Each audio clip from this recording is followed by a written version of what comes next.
ನಮಸ್ತೆ, welcome to yoyo TV Kannada. ಇಡೀ ರಾಜ್ಯದ ಮೇಲೆ ಮುಂಗಾರು ಮಳೆ ಮತ್ತೆ ಅಬ್ಬರಿಸೋಕೆ ಶುರು ಮಾಡಿದೆ. ಕರಾವಳಿ ಮಲೆನಾಡು ಭಾಗದಲ್ಲಂತೂ ಆರೆಂಜ್ ಅಲರ್ಟ್ ಹಾಗೂ ರೆಡ್ ಅಲರ್ಟ್ ಗಳನ್ನ ಘೋಷಣೆ ಮಾಡಿದ್ದು ಜನಜೀವನ ಸಂಪೂರ್ಣ ಅಸ್ತವ್ಯಸ್ತವಾಗಿದೆ. ಬೆಂಗಳೂರಿನಲ್ಲೂ ಮೋಡ ಕವಿದ ವಾತಾವರಣ, ಜಿಟಿ ಜಿಟಿ ಮಳೆ ಮುಂದುವರೆದಿದೆ. ಈ ಮಳೆ ಯಾವಾಗ ಕಡಿಮೆ ಆಗುತ್ತೆ, ಯಾವ ಜಿಲ್ಲೆಗಳಲ್ಲಿ ಯಾವ ರೀತಿಯ ಹವಾಮಾನ ಇರಲಿದೆ ಎಲ್ಲವನ್ನ ನೋಡೋಣ ಬನ್ನಿ. ಹೌದು, ಕರಾವಳಿ ಹಾಗೂ ಮಲೆನಾಡು ಜಿಲ್ಲೆಗಳಲ್ಲಿ ಮಳೆಯ ಅಬ್ಬರ ಜಾಸ್ತಿಯಾಗಿದೆ. ಭಾರತೀಯ ಹವಾಮಾನ ಇಲಾಖೆ ಉಡುಪಿ, ದಕ್ಷಿಣ ಕನ್ನಡ, ಉತ್ತರ ಕನ್ನಡ, ಶಿವಮೊಗ್ಗ, ಚಿಕ್ಕಮಗಳೂರು ಮತ್ತು ಕೊಡಗು ಸೇರಿ ಹಲವು ಜಿಲ್ಲೆಗಳಿಗೆ ರೆಡ್ ಅಲರ್ಟ್ ಅನ್ನ ಘೋಷಿಸಿದೆ. ಅಂದ್ರೆ ಈ ಭಾಗದಲ್ಲಿ ಇವತ್ತು ಮತ್ತು ನಾಳೆ ಅತಿಯಾದ ಭಾರಿ ಮಳೆಯಾಗುವ ಸಾಧ್ಯತೆ ಇದೆ. ಸದ್ಯದ ಪರಿಸ್ಥಿತಿಯನ್ನ ನೋಡಿದ್ರೆ ಈ ಜಿಲ್ಲೆಗಳಲ್ಲಿ ಶಾಲಾ ಕಾಲೇಜುಗಳಿಗೆ ರಜೆ ಕೂಡ ಘೋಷಣೆ ಮಾಡಲಾಗಿದೆ.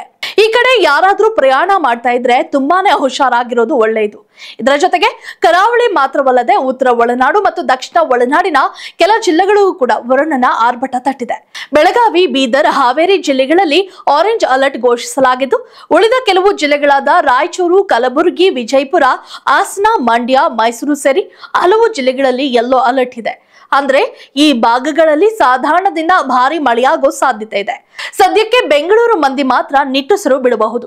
ಆದ್ರೆ ಇಲ್ಲೂ ಕೂಡ ಆಗಾಗ ಜಿಟಿ ಜಿಟಿ ಮಳೆ, ಮೋಡ ಕವಿದ ವಾತಾವರಣ ಮುಂದುವರಿಯುತ್ತೆ ಅಂತ ಹವಾಮಾನ ಇಲಾಖೆಯು ಮುನ್ಸೂಚನೆ ನೀಡಿದೆ. ಅದರಂತೆ ಹವಾಮಾನ ತಜ್ಞರು ಹೇಳುವ ಪ್ರಕಾರ ಬಂಗಾಳ ಕೊಲ್ಲಿಯಲ್ಲಿ ವಾಯುಭಾರ ಕುಸಿತವಾಗಿರುವುದರಿಂದ ಈ ಮಳೆ ಆರ್ಭಟ ಶುರುವಾಗಿದೆ. ಇದರ ಪರಿಣಾಮ ಇಡೀ ರಾಜ್ಯದ ಮೇಲೆ ಆಗಿದೆ. ಮುಂದಿನ ಕೆಲ ದಿನಗಳವರೆಗೂ ಇದೇ ರೀತಿ ವಾತಾವರಣ ಮುಂದುವರಿಯಲಿದೆ. ಹೀಗಾಗಿ ಕರಾವಳಿಯಲ್ಲಿ ಮೀನುಗಾರರು ಸಮುದ್ರಕ್ಕೆ ಇಳಿಯೋದು ತುಂಬಾ ಅಪಾಯಕಾರಿ. ಒಟ್ಟಿನಲ್ಲಿ ರಾಜ್ಯದ ಎಲ್ಲಾ ಭಾಗದಲ್ಲೂ ಮಳೆಯಿಂದಾಗಿ ಜನರು ತೀವ್ರ ಎಚ್ಚರಿಕೆಯಿಂದ ಇರುವುದು ಒಳ್ಳೆಯದು. ಅನಗತ್ಯ ಪ್ರಯಾಣದಿಂದ ಆದಷ್ಟು ದೂರ ಇರಿ. ಹವಾಮಾನ ಇಲಾಖೆ ಕೊಡುವ ಎಚ್ಚರಿಕೆಗಳನ್ನ ಪಾಲಿಸಿ. If you like this video, ಬೇಗ ಲೈಕ್ ಮಾಡಿ, ಕಾಮೆಂಟ್ ಮಾಡಿ, ಶೇರ್ ಮಾಡಿ ಹಾಗೂ ಯೋಯೋ ಟಿವಿ ಕನ್ನಡವನ್ನು ಸಬ್ಸ್ಕ್ರೈಬ್ ಮಾಡಿ.